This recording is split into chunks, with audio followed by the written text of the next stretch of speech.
ಇಷ್ಟು ವರ್ಷಗಳ ಕಾಲ ನಿರಂತರವಾದಂಥ ಪ್ರಯತ್ನ ಮಾಡ್ತಿರುವಂಥ ಸ್ನೇಹಿತರಾದಂಥ ಎಲ್ಲ ಪೋಷಕರೇ, ಈ ಓಪನ್ ಮೈಂಡ್ಸಿನ ಎಲ್ಲ ಶಿಕ್ಷಕ ವೃಂದದವರೇ, ಪುಟಾಣಿ ಮಕ್ಕಳೇ, ನಾವು ಎಲ್ಲ ಕಾಯ್ತಾ ಇರೋದು ಗೊತ್ತಿದೆ ನನಗೆ. ಹಲವಾರು ಸಾಂಸ್ಕೃತಿಕ ಚಟುವಟಿಕೆಗಳು ನಡೆಯುತ್ತೆ. ಇಲ್ಲಿ ನಡೆಯುವಂಥ ಕಾರ್ಯಕ್ರಮಗಳನ್ನು ನೋಡಲಿಕ್ಕೆ ಮತ್ತು ಗ್ರ್ಯಾಜುಯೇಷನ್ ಮಕ್ಕಳು ಪಡಿಲಿಕ್ಕೆ ಬಂದಿರೋವಂಥ ಕಾರ್ಯಕ್ರಮಕ್ಕೆ ನಾವೆಲ್ಲ ಬಂದಿದ್ದೀವಿ. ನಮಗೆಲ್ಲ ಏನಂದರೆ, ನಾವೆಲ್ಲ ಡಿಗ್ರಿ ಇದ್ದಾಗ ಯಾರಿಗೋ ಕೆಲವೇ ಜನಕ್ಕೆ ಮಾತ್ರ ಒಂದು ಯೂನಿವರ್ಸಿಟಿಲಿ ಸಿಗೋದು. ಗ್ರ್ಯಾಜುಯೇಷನ್ ಡೇ ಅಂತ ಸಿಕ್ಕಿ ತಲೆ ಮೇಲೆ ಒಂದು ಟೋಪಿ ಕೋಟ್ ಹಾಕೊಂಡು ಕೇವಲ ಕೆಲವೇ ಜನಕ್ಕೆ ಮಾತ್ರ ಸಿಗೋದು. ಅವರಿಗೆಲ್ಲ ನೋಡಿ ನಮಗೆ ಹೊಟ್ಟೆ ಉರಿ ಆಗೋದು. ನಾವು ಓದೋಕ್ಕಾಗಲಿಲ್ಲ, ಓದಲಿಲ್ಲ, ಬೇರೆ ನಮಗೆ ಯಾರಿಗೂ ಸಿಗಲಿಲ್ಲ ಅಂತ. ಈಗ ನಾವು ಪ್ರೀ ಸ್ಕೂಲ್ ಅಂದರೆ 3 ವರ್ಷ 4 ವರ್ಷ 5 ವರ್ಷದವರಿಗೂ ಒಂದು ಗ್ರ್ಯಾಜುಯೇಷನ್ ಡೇನ ಸೆಲೆಬ್ರೇಟ್ ಮಾಡಿ ಅವರಿಗೆ ಸಿಗುವಂಥ ಆನಂದಕ್ಕಿಂತ ನಮಗೆ ಎಷ್ಟು ಸಿಗುತ್ತೆ ಆನಂದ, ಅದನ್ನು ಆ ಸ್ವಾದವನ್ನು ನಾವು ನೋಡಲಿಕ್ಕೋಸ್ಕರ ಇವತ್ತು ಇಲ್ಲಿ ಸೇರಿದ್ದೀವಿ.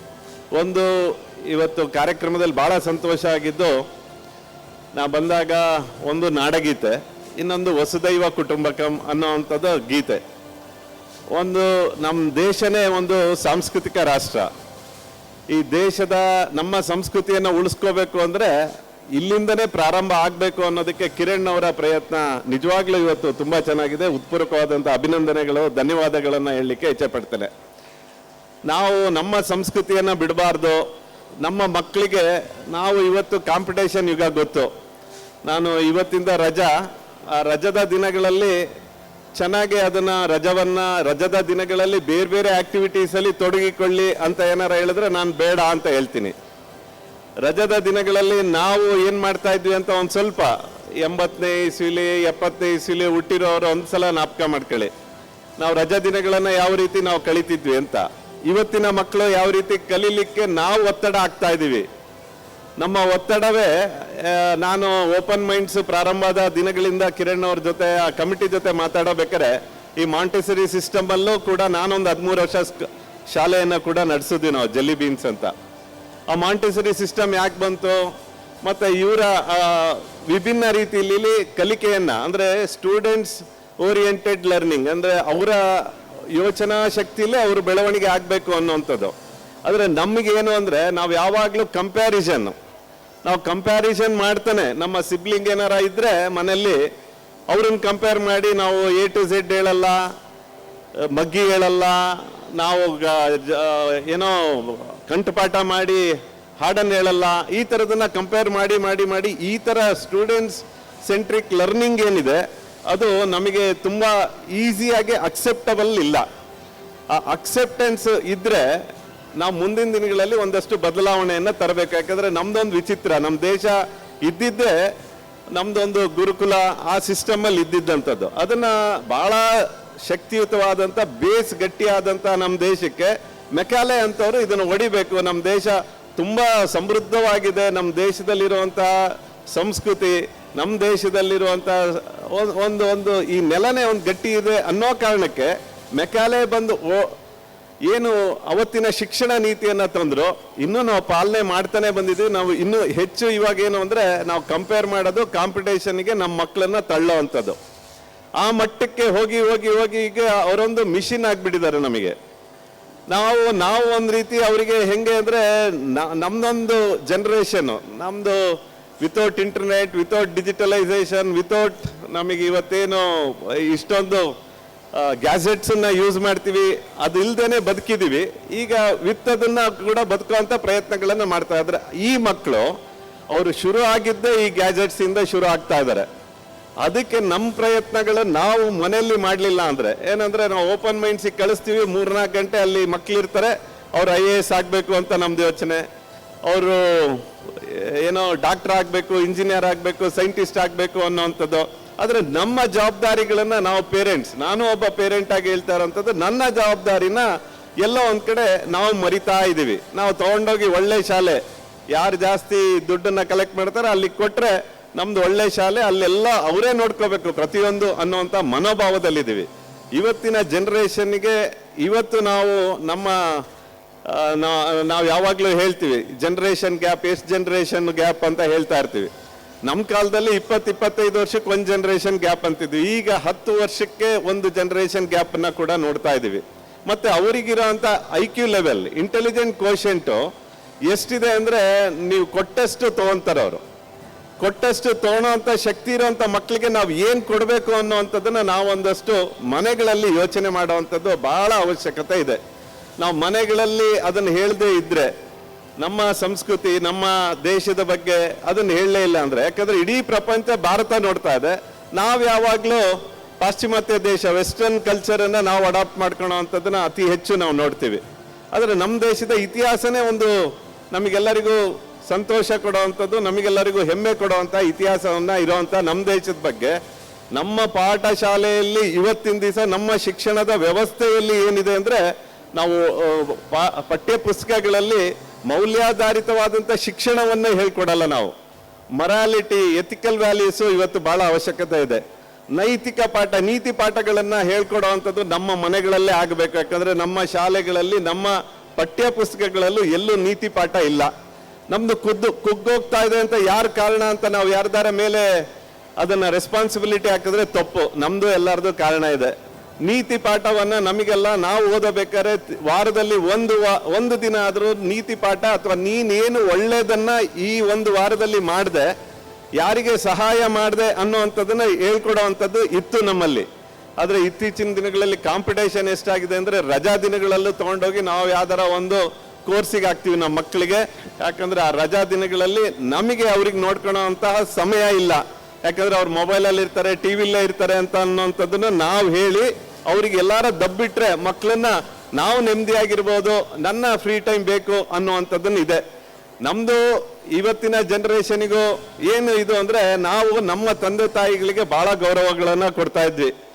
ಅವ್ರಿಗೆ ನಮಗೆ ಒಂದು ರೀತಿಯಾದಂಥ ಪ್ರೀತಿ ಜೊತೆಗೆ ಗೌರವ ಜೊತೆಗೆ ಒಂದು ಸ್ವಲ್ಪ ಹೆದರಿಕೆ ಇತ್ತು. ಅವಾಗ ನಾವು ನಮ್ಮ ತಂದೆ ತಾಯಿಗೆ ಹೆದರ್ತಿದ್ವಿ, ಈಗ ನಮ್ಮ ಮಕ್ಕಳಿಗೆ ಹೆದರ್ತೀವಿ ನಾವು. ಇವತ್ತಿನ ನಮ್ಮ ಜನ್ರೇಷನ್ ಏನು ಅಂದರೆ, ನಮ್ಮ ಮಕ್ಕಳಿಗೆ ಹೆದರ್ತೀವಿ ನಾವು. ಅಂದರೆ ಅವ್ರಿಗೆ ಏನಾರ ಹೇಳಿದ್ರೆ ಏನಾರ ಹೆಚ್ಚು ಕಡಿಮೆ ಮಾಡ್ಕೊಂಬಿಟ್ರೆ, ಯಾಕಂದ್ರೆ ಒಬ್ರಿಗೆ ಒಂದೇ, ಇವತ್ತು ಗಂಡ ಹೆಂಡತಿಗೆ ಒಂದೇ ಮಗು, ಜಾಸ್ತಿ ಅಂದರೆ 2. ಆ ಸ್ಥಿತಿಲಿ ಇರುವಂಥ ಕಾರಣಕ್ಕೆ ಆ ಹೆದರಿಕೆಯ ಮನೋಭಾವದಿಂದ ಹೊರಗಡೆ ಬರಬೇಕು ಅಂದರೆ ನಾವು ಅವರಿಗೆ ಒಂದಷ್ಟು ಮೌಲ್ಯಗಳನ್ನು ಹೇಳೋ ಅಂಥದ್ದು.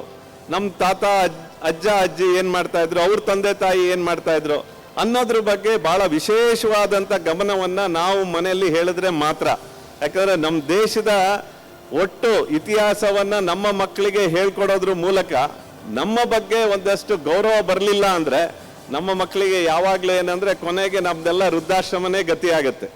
ನಾವೆಲ್ಲರೂ ಎಲ್ಲಿ ಹೋಗ್ಬೇಕು ಅಂದರೆ ನಾವೆಲ್ಲರೂ ವೃದ್ಧಾಶ್ರಮದಲ್ಲೇ ಹೋಗ್ಬೇಕು. ಅವರಿಗೆ ನಮ್ಮ ಜವಾಬ್ದಾರಿಗಳನ್ನು ನಾವು ಹೇಳಲಿಲ್ಲ ಅಂದರೆ, ಇವತ್ತು ಹೆಂಗಿದೆ ಅಂದರೆ, ನಾನು ನನ್ನ ಮಗ ನನ್ನ ಮಗಳಿಗೆ ಏನು ಹೇಳೋದು, ನಂದು ಆಗೋಯ್ತು, ಇನ್ನು ನೀನು ಚೆನ್ನಾಗಿರೋ, ನೀನು ನೆಮ್ಮದಿಯಾಗಿದ್ದರೆ ಸಾಕು ಅನ್ನೋವಂಥದ್ದನ್ನು ಹೇಳೋ ಅಂಥದ್ರ ಜೊತೆಗೆ ಅವರಿಗೆ ಜವಾಬ್ದಾರಿಗಳನ್ನು ಹೇಳ್ತಾ ಇಲ್ಲ. ನಿನ್ನ ತಂದೆ ತಾಯಿನೂ ನೀನು ನೋಡ್ಕೋಬೇಕು ಅನ್ನೋವಂಥದ್ದು ಕಲ್ಪನೆನೂ ಕೂಡ ಬರೋದಿಲ್ಲ ಅವರಿಗೆ. ನಿನ್ನ ತಂದೆ ತಾಯಿ, ನಿನ್ನ ಅಜ್ಜ ಅಜ್ಜಿ ನೋಡ್ಕೋಬೇಕು ಅಂತ ಕಲ್ಪನೆ ಎಲ್ಲಿ ಬರುತ್ತೆ ಅಂದರೆ, ನಾವು ಅವ್ರಿಗೆ ಏನು ಹೇಳ್ತೀವಿ ನಮ್ಮ ಬಗ್ಗೆ ಗೌರವ ಬರೋ ರೀತಿಲಿ. ಯಾಕಂದರೆ ನಾವು ಯಾವುದಾದ್ರೂ ಇತಿಹಾಸವನ್ನು ಅವರಿಗೆ ಹೇಳಲಿಕ್ಕೆ ಹೋಗ್ತೀವಿ, ಬೇರೆ ಬೇರೆ ದೇಶದ ಹೇಳೋವಂಥದ್ದನ್ನು ಪ್ರಯತ್ನಗಳನ್ನು ಮಾಡ್ತೀವಿ. ಆದರೆ ನಮ್ಮನೆಯಲ್ಲೇ ಇರುವಂಥ ಇತಿಹಾಸ, ನಮ್ಮ ಸುತ್ತಮುತ್ತ ಇರುವಂಥವ್ರದ್ದೇ ಇತಿಹಾಸವನ್ನು ಹೇಳೋದ್ರ ಮೂಲಕ ನಮ್ಮ ಮೇಲೆ ಗೌರವ ಬರೋವಂಥದ್ದನ್ನು ಹೇಳೋವಂಥದ್ದು ಇವತ್ತು ಭಾಳ ಅವಶ್ಯಕತೆ ಇದೆ ಅಂತ ಹೇಳ್ತಾ, ಇನ್ನೊಂದು ವಿಷಯ ಹೇಳಿ ನನ್ನ ಮಾತನ್ನು ಮುಗಿಸ್ತೀನಿ.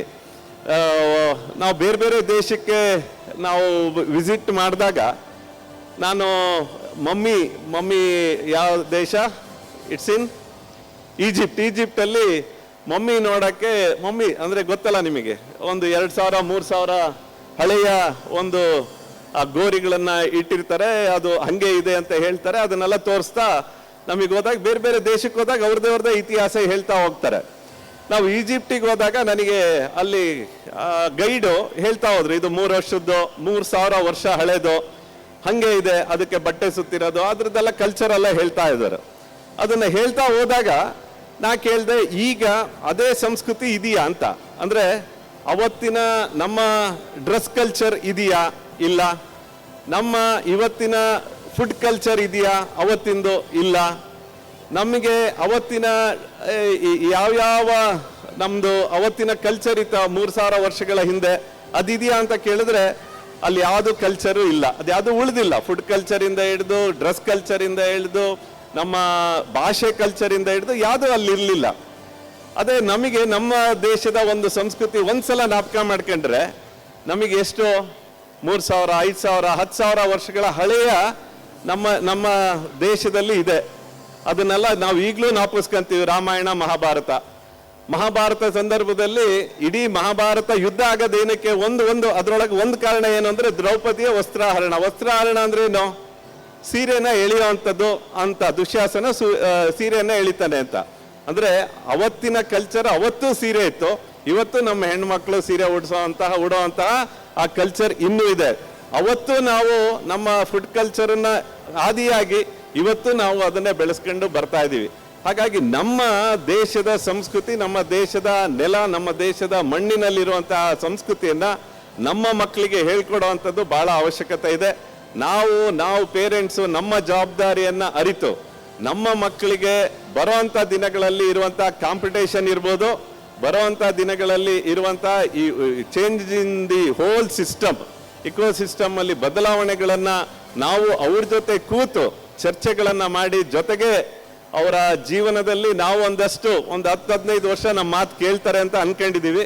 15 ವರ್ಷಗಳ ಕಾಲ ಆದ್ರೂ ಅವ್ರ ಜೊತೆ ಊಟ ಮಾಡುವಂಥದ್ದು, ಹೆಚ್ಚು ಸಮಯ ನಾವು ಅವ್ರಿಗೆ ಕೊಟ್ರೆ ಈಗ ಆಮೇಲೆ ನಮಗೆ ಅವ್ರ ಸಮಯ ಕೊಡುವಂಥದ್ದನ್ನಾಗುತ್ತೆ. ಯಾಕಂದ್ರೆ ಅವ್ರಿಗೆ ಜವಾಬ್ದಾರಿ ಬರೋದು ನೀವು ಅವ್ರ ಜೊತೆ ಎಷ್ಟು ಸಮಯವನ್ನ ಅವ್ರ ಜೊತೆ ಕಾಲಹರಣೆ ಮಾಡ್ತೀರಾ ಅನ್ನೋಂಥ ಬಹಳ ಇದೆ. ಹಾಗಾಗಿ ಬರೋವಂಥ ಈ ಏಪ್ರಿಲ್ ಮೇನೆ ಅವರಿಗೆ ಆರಾಮಾಗಿ ಹಾಕಿ ಬಿಡಿ. ನಮ್ಮ ಕಾಲದಲ್ಲಿ ಹೊರಗಡೆಯಿಂದ ಕರ್ಕೊಂಬಂದು ಮನೆ ಒಳಗಡೆ ಸೇರಿಸುವಂಥದ್ದಿತ್ತು. ನಾವು 24 ಗಂಟೆ ಹೊರಗಡೆನೆ ಇರೋಕೆ ಯೋಚನೆ ಮಾಡ್ತಾ ಇದ್ವಿ. ಇವತ್ತಿನ ಮಕ್ಕಳು ಹೆಚ್ಚು ಮನೆ ಒಳಗಡೆ ಇರ್ತಾರೆ, ಅವ್ರಿಗೆ ಹೊರಗಡೆ ಕರ್ಕೊಂಡು ಹೋಗುವಂಥದ್ದನ್ನ ನಾವು ಸೇರ್ಕೊಂಡಂಗೆ ನಾವು ಅವ್ರ ಜೊತೆ ಹೊರಗಡೆ ಹೋಗುವಂಥದ್ದನ್ನ ಅಭ್ಯಾಸಗಳನ್ನ ಮಾಡೋಣ ಅಂತ ಹೇಳ್ತಾ, ಕಿರಣ್ ಅವ್ರದ್ದು ತುಂಬಾ ಯೋಚನೆಗಳಿದ್ದಾವೆ. ಓಪನ್ ಮೈಂಡ್ಸ್ ಮಾಡಿದಾಗ ನಿಜವಾಗ್ಲೂ ಏನೋ ಹುಚ್ಚಿಡಿದಿದೆ ನಮ್ಮ ಕಿರಣ್ಣಿಗೆ ಅಂತ ಹೇಳ್ತಾ ಇದ್ವಿ ನಾವು. ಅಂದ್ರೆ ಇಷ್ಟೊಂದು ಕಲ್ಪನೆಯನ್ನ, ಯಾಕಂದ್ರೆ ಯಾರೇ ಒಬ್ಬ ಎಂಟರ್ಪ್ರೈನರ್ ಅಂತ ಹೇಳಿದ್ರೆ ಸ್ಕೂಲ್ ಮಾಡೋ ಅಂಥದ್ದನ್ನ ಒಬ್ಬ ಎಂಟರ್ಪ್ರೈನರ್ ಏನಕ್ಕೆ ಮಾಡ್ತಾನೆ ಅಂದ್ರೆ ತನ್ನ ಜೀವನನೂ ನಡಿಬೇಕು, ಮುಂದೆ ನಾನು ದೊಡ್ಡದಾಗಿ ಬೆಳಿಬೇಕು ಅಂದ್ರೆ ವ್ಯಾಪಾರೀಕರಣ ಇವತ್ತು ಶಿಕ್ಷಣ ಕ್ಷೇತ್ರದಲ್ಲಿ ಆಗ್ತಾ ಇದೆ. ಕಿರಣ್ ಹಂಗಲ್ಲ, ಒಂದು ಯೋಚನೆಯನ್ನು ಇಟ್ಕೊಂಡಿದ್ದಾರೆ. ಇದೇ ರೀತಿ ಮಕ್ಕಳಿಗೆ ಪಾಠವನ್ನ ಹೇಳ್ಕೊಡ್ಬೇಕು. ಬೇಸು ಬಹಳ ಇಂಪಾರ್ಟೆಂಟು. ಬರೋವಂಥ ದಿನಗಳಲ್ಲಿ ಅವರು ಯಾವುದೇ ರ್ಯಾಂಕಿಂಗ್ ಸಿಸ್ಟಮ್ ಇಲ್ಲ, ಯಾವುದನ್ನ ಕಂಪ್ಯಾರಿಸನ್ ಇಲ್ಲ. ಅವ್ರಿಗೆ ಏನ್ ಬೇಕೋ ಅದನ್ನ ಇಷ್ಟವಾದಂಥ ಸಬ್ಜೆಕ್ಟ್ ಅನ್ನ ಓದಬೇಕು. ಇದನ್ನ ಅಕ್ಸೆಪ್ಟೆನ್ಸ್ ನಮಗಿನ್ನೂ ಇಲ್ಲ. ನಮಗೆ ಯಾವತ್ತು ನಾವು ಕಂಪ್ಯಾರಿಸನ್ ಮಾಡ್ಕೊಂಡೆ ನಾವು ಅಕ್ಸೆಪ್ಟೆನ್ಸ್ ಮಾಡ್ತಾ ಇಲ್ಲ. ಆದ್ರೆ ಕಿರಣ್ ಅವರ ಹೋರಾಟ ಕಳೆದ ಹಲವಾರು ವರ್ಷಗಳಿಂದ ಈ ರೀತಿಯಾದಂಥ ಪ್ರಯತ್ನದಿಂದ ಮುಂದಿನ ದಿನಗಳಲ್ಲಿ ಓಪನ್ ಮೈಂಡ್ಸ್ ಅತ್ಯಂತ ಅದ್ಭುತವಾದಂತಹ ಒಂದು ಶಾಲೆಯಾಗಿ ಬರುತ್ತೆ ಅನ್ನುವಂಥದ್ರೊಳಗೆ ನನಗೆ ಪೂರ್ಣ ವಿಶ್ವಾಸದೊಂದಿಗೆ ನನ್ನ ಮಾತನ್ನು ಮುಗಿಸ್ತೇನೆ. Thank you, Arun sir, for your valuable words.